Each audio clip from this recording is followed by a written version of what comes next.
황반 변성에서 건성과 습성, 또 원인이 되는 드루젠에 대해 설명하겠습니다. 저는 고질적 논주라는 책 4권을 저술하고 30년째 고질적 논주란을 치료하고 있는 눈사랑 한의원장 강석훈입니다. 반갑습니다.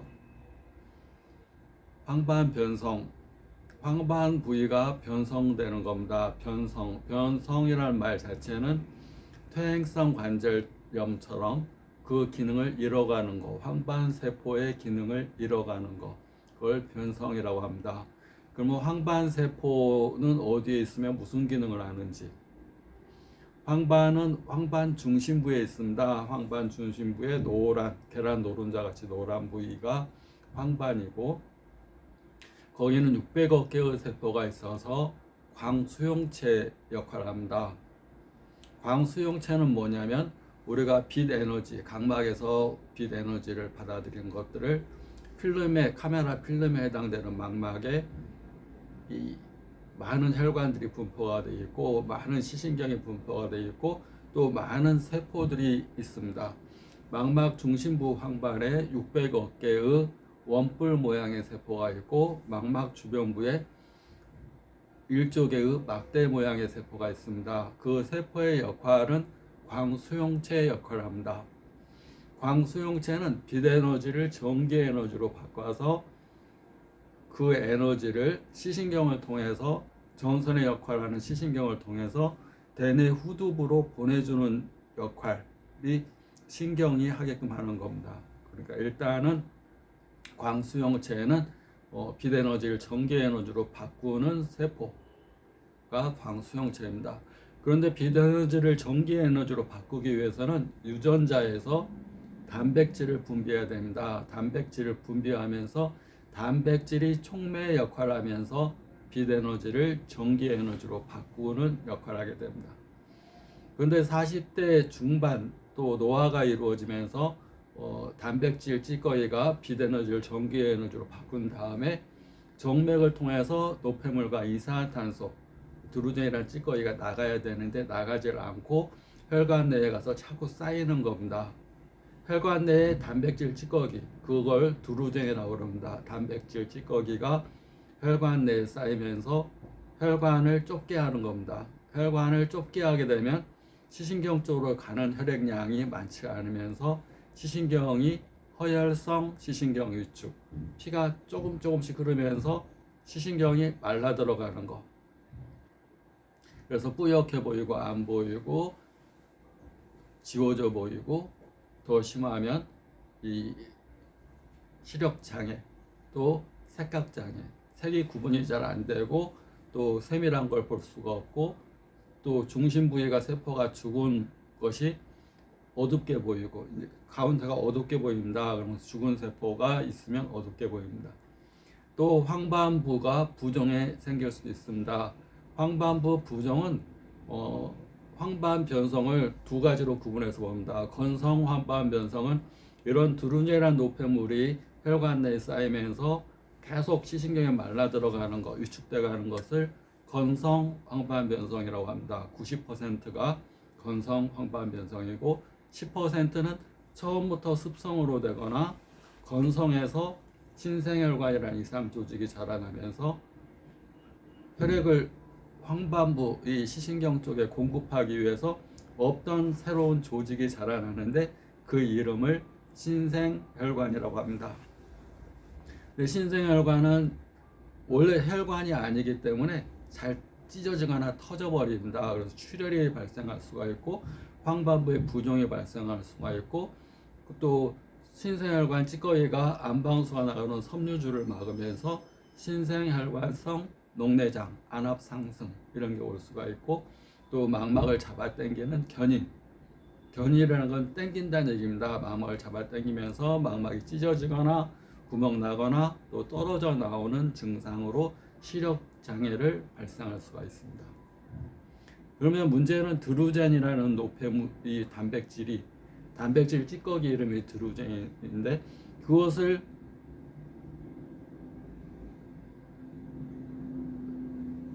유전자에서 빛에너지를 전기에너지로 바꾼 다음에 정맥을 통해서 찌꺼기가 혈관 속으로 흡수돼서 배출돼야 되는데 그것을 어떻게 나가게 해야 되는가?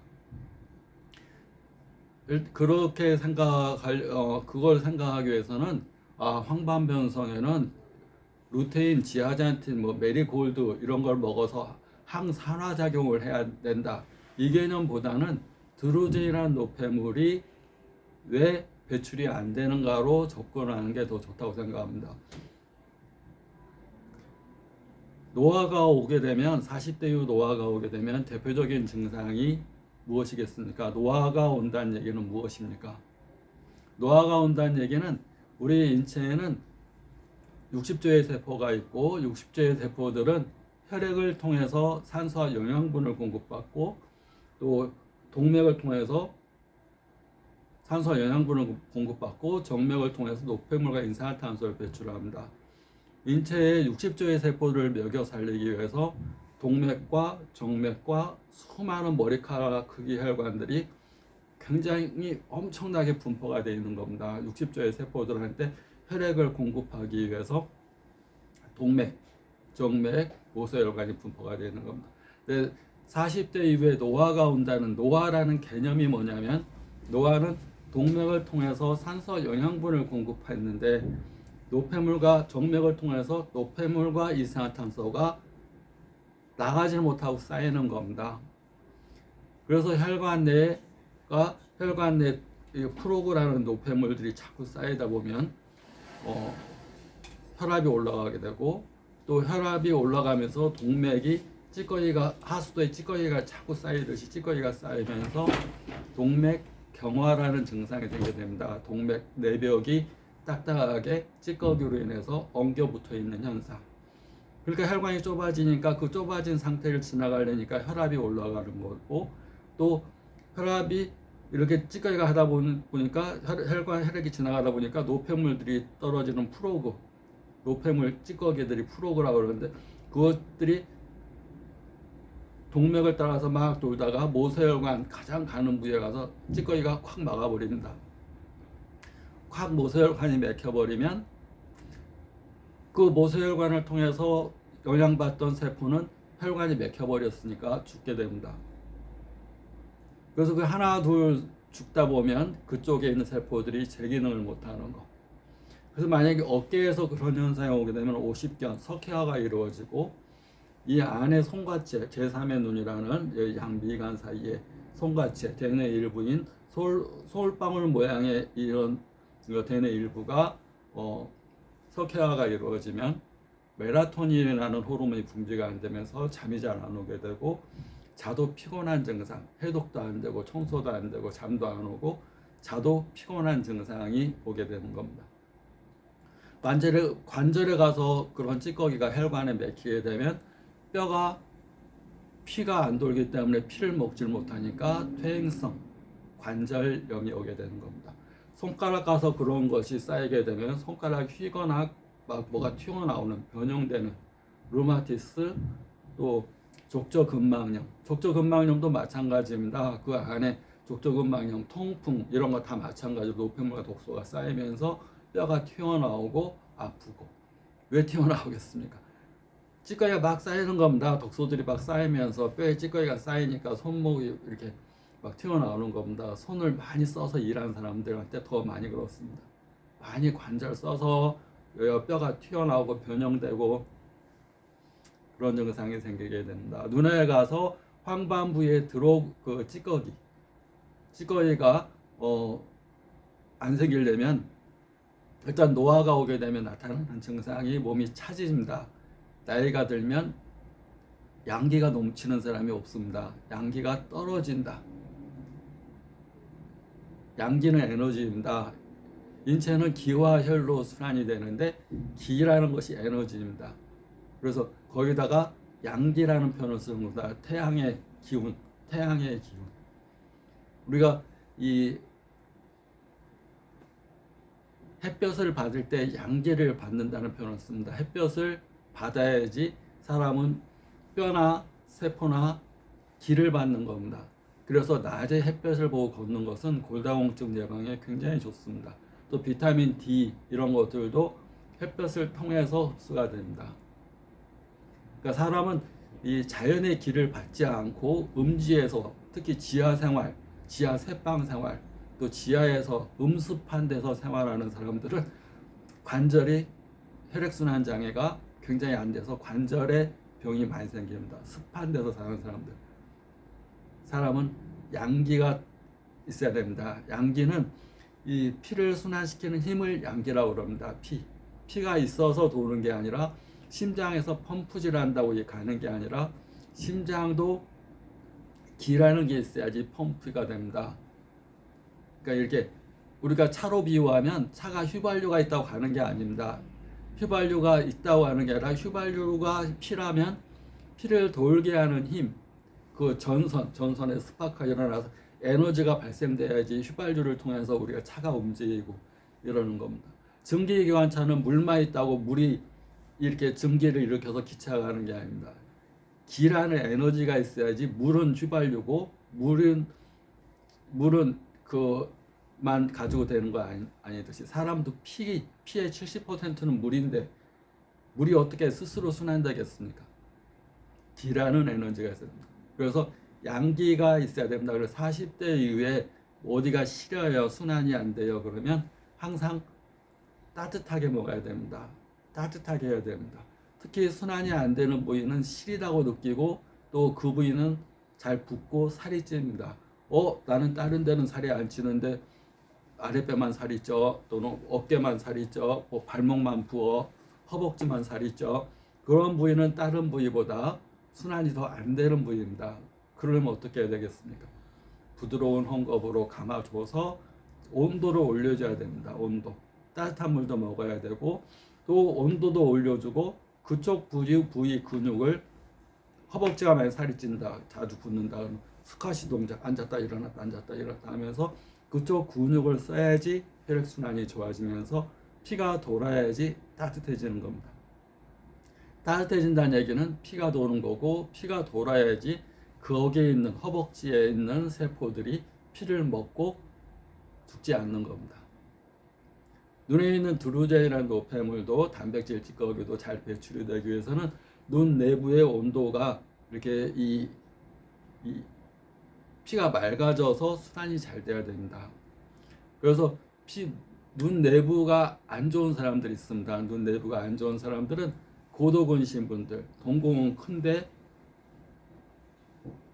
일반적으로 동공이 사과 크기인데 고도근심 분들은 배 크기면 망막이 굉장히 얇고 또 내부적으로 혈관이 순환이 안 되면서 혈액순환도 안 되고 망막도 얇고 찢어지기 쉽고 구멍 나기도 쉽고 그렇습니다. 그러니까 첫째, 고도근심 분들은 항상 눈을 이렇게 따뜻하게 자주 해줘야 됩니다.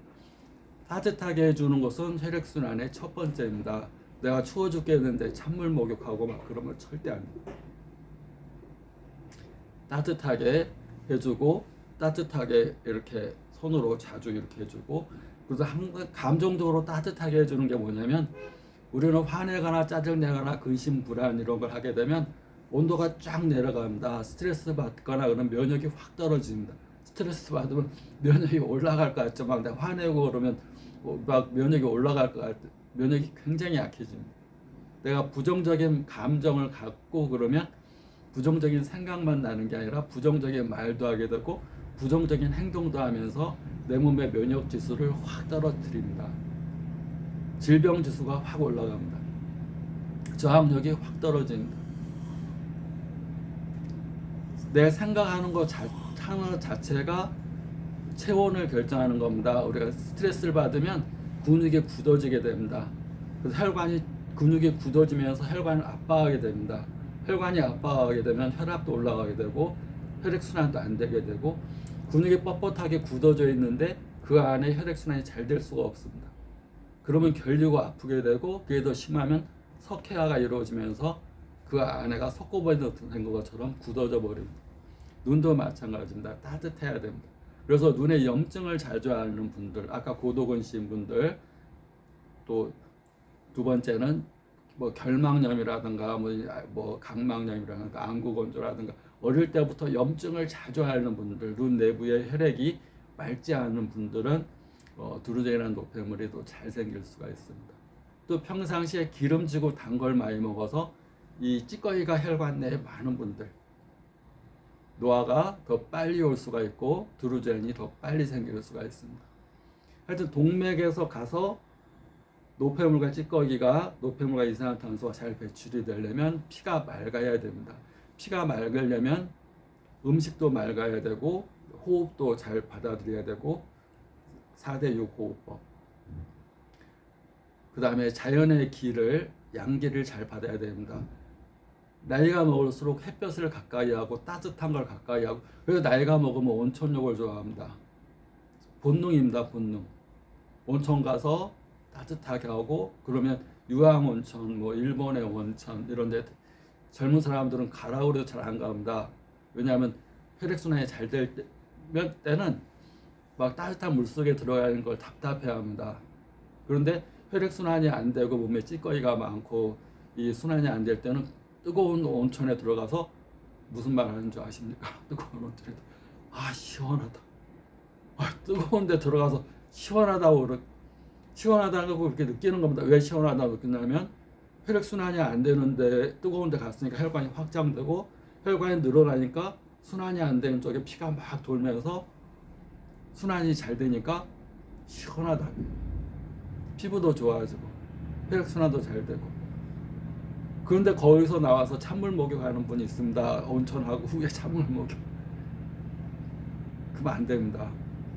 따뜻한 물을 먹고 온천, 자기가 치료 목적으로 한다면, 치료 목적으로 노화를 목적으로 한다면 따뜻한 물, 미지근한 물을 먹으면서 속도 훈훈하게 해주고 겉에도 또 따뜻한 온천에, 막 뜨거운 온천이 아닙니다. 한 40도 정도 되는 그 따뜻한 온천에 들어가서 약물의 기운과 함께 따뜻한 기운을 받아들이는 것. 우리가 자연에서는 태양의 기운을 받는다면 물에서는 온천의 기운을, 양기를 받는 겁니다. 유황은 뜨거운 성질입니다. 유황 온천에 들어가게 되면 자기가 차서오는 냉증의 병증들을 치료하는 데 큰 도움이 될 수 있습니다. 하여튼 드루젠이라는 노폐물이 생기는 고 그것이 배출이 안 되는 것은 몸이 차지기 때문입니다. 대사가 안 되기 때문에 그럽니다. 그러려면 감정적으로 항상 즐거운 말, 긍정적인 감정, 말도 빠르게, 행동도 빠르게. 그래서 운동이 보약이고 걷는 게 보약이라는 말이 그래서 나오는 겁니다. 그냥 무작정 걷는 게 아니라 내가 살이 찐 부위, 순환이 안 되는 부위, 그냥 걷는다기보다는 그 부위를 헝겊으로 감싸줘서 온도를 높이면서 걸으면 훨씬 살이 잘 빠지고 순환도 잘 되고, 혈액순환이 잘 되면 그 다음부터 묶을 필요가 없습니다. 헝겊으로 싸줄 필요가 없습니다. 신진대사를 잘하기 위해서 따뜻하게 해주는 자연, 환경도 필요하고, 항상 긍정적인 말을 해야 됩니다. 그래야 에너지가 올라갑니다. 긍정적인 감정을 가져야 에너지가 확 올라갑니다. 몸이 뜨거워지는 겁니다. 말도 마찬가지입니다. 행동도 항상 더 움직일수록 물은 순환이 되는 겁니다. 내 피가 물인데 움직여야지 순환이 되지, 가만히 있으면 물은 자꾸 이렇게 정체돼서 독소만 발생됩니다. 따뜻하게 하는 것이, 따뜻한 성질을 취하는 것이 드루젠이라는 노폐물을 배출하고 생기지 않게 하는 근본적인 방법이라고 할 수가 있습니다. 구독, 좋아요 감사합니다.